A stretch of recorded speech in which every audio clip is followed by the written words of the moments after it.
Hello foodies, welcome to the shades of spices. ഇന്ന് നല്ല അടിപൊളി ക്യാബേജ് തോരൻ ഉണ്ടാക്കിയാലോ. അതിന് വേണ്ടിയിട്ട് ഞാനൊരു 200 ഗ്രാം ക്യാബേജ് എടുത്തിട്ടുണ്ട്. നല്ലോണം ഗ്രേറ്റ് ചെയ്തിട്ട് കട്ട് ചെയ്ത് വെച്ചിട്ടുണ്ട്. ഇനി ഇതിലേക്ക് 3-4 പച്ചമുളക് ആഡ് ചെയ്ത് കൊടുക്കാം. എരിവ് കൂടുതൽ വേണമെങ്കിൽ നിങ്ങൾക്ക് പച്ചമുളക് ആഡ് ചെയ്ത് കൊടുക്കാം കേട്ടോ. അപ്പോൾ എനിക്ക് മുകളിലൊക്കെ കൊടുക്കുന്നതുകൊണ്ട് ഞാൻ 3 എടുത്തിട്ടുള്ളൂ.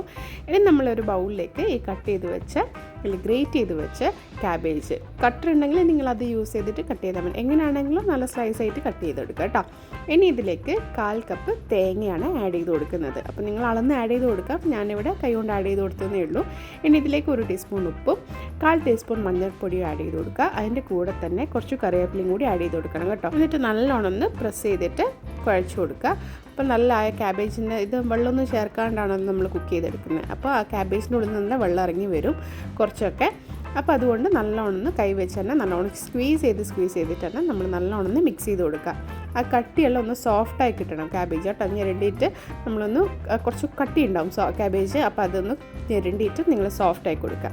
എന്നിട്ട് നല്ലോണം മിക്സ് ചെയ്തതിന് ശേഷം ഞാൻ ഇതിനകത്ത് കറി ലീഫ് ആഡ് ചെയ്യാൻ ലാസ്റ്റാണ് ആഡ് ചെയ്തത്. അപ്പോൾ ആദ്യം തന്നെ ആഡ് ചെയ്യണം, ഞാനത് വിട്ടുപോയി. ലാസ്റ്റ് ഞാൻ ആഡ് ചെയ്ത് കൊടുക്കുന്നുണ്ട്. ഇനി നമുക്കിത് ഉണ്ടാക്കാൻ തുടങ്ങാം. അതിനുവേണ്ടി ഒരു പാത്രം വെച്ച് കൊടുക്കുക. അതൊന്ന് ചൂടായി വരുന്ന സമയത്ത് 1 table spoon coconut oil add ചെയ്ത് കൊടുക്കുക.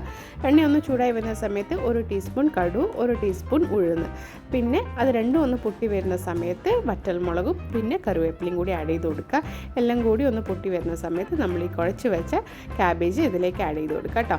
എന്നിട്ട് നല്ലോണം മിക്സ് ചെയ്ത് കൊടുക്കുക. ഒരു 4 to 5 മിനിറ്റ്സ് കൊണ്ട് തന്നെ ഇത് ക്യാബേജ് വെന്ത് കിട്ടും. വേഗം വെന്ത് കിട്ടുന്ന സാധനമാണ് കേട്ടോ. നല്ലോണം മിക്സ് ചെയ്ത് കൊടുക്കുക. എന്നിട്ട് നമുക്കിത് അടച്ച് വെച്ചിട്ട് ഒന്ന് കുക്ക് ചെയ്തെടുക്കുക കേട്ടോ. ഈ സമയം തന്നെ ഉപ്പ് നോക്കുക, ഉപ്പ് ആവശ്യമാണെങ്കിൽ ആഡ് ചെയ്ത് കൊടുക്കുക. ഇനി ഇത് അടച്ച് വെച്ചിട്ട് ഒരു 3 to 4 മിനിറ്റ്സ് ഒന്ന് കുക്ക് ചെയ്യുക. അതിൻ്റെ ഇടയിൽ ഒന്ന് ഇളക്കി കൊടുക്കാൻ മറക്കാൻ പാടില്ല കേട്ടോ, അല്ലെങ്കിൽ അടിക്കൊക്കെ പിടിക്കും.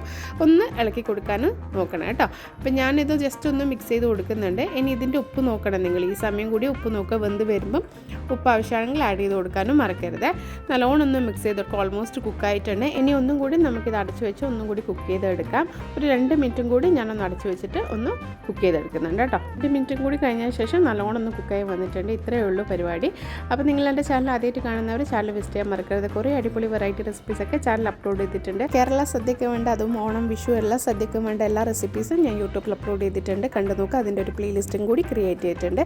അതേപോലെ ഇൻസ്റ്റയിൽ ഫോളോ ചെയ്തിട്ട് സപ്പോർട്ട് ചെയ്യുക. ഓക്കെ, ഇനി ഇത് ഞാൻ സൈഡിൽ നല്ല എടുത്തിട്ട് നടുവിലെല്ലാം കൂടി കൂട്ടി വെക്കുന്നുണ്ട്. അപ്പോൾ ആ ആവി തന്നെ കിടന്നിട്ട് കുറച്ചും കൂടി അത് നല്ലോണം സോഫ്റ്റായി കിട്ടുള്ളൂ. ഓക്കെ, അപ്പോൾ ഇത്രയേ ഉള്ളൂ കേട്ടോ.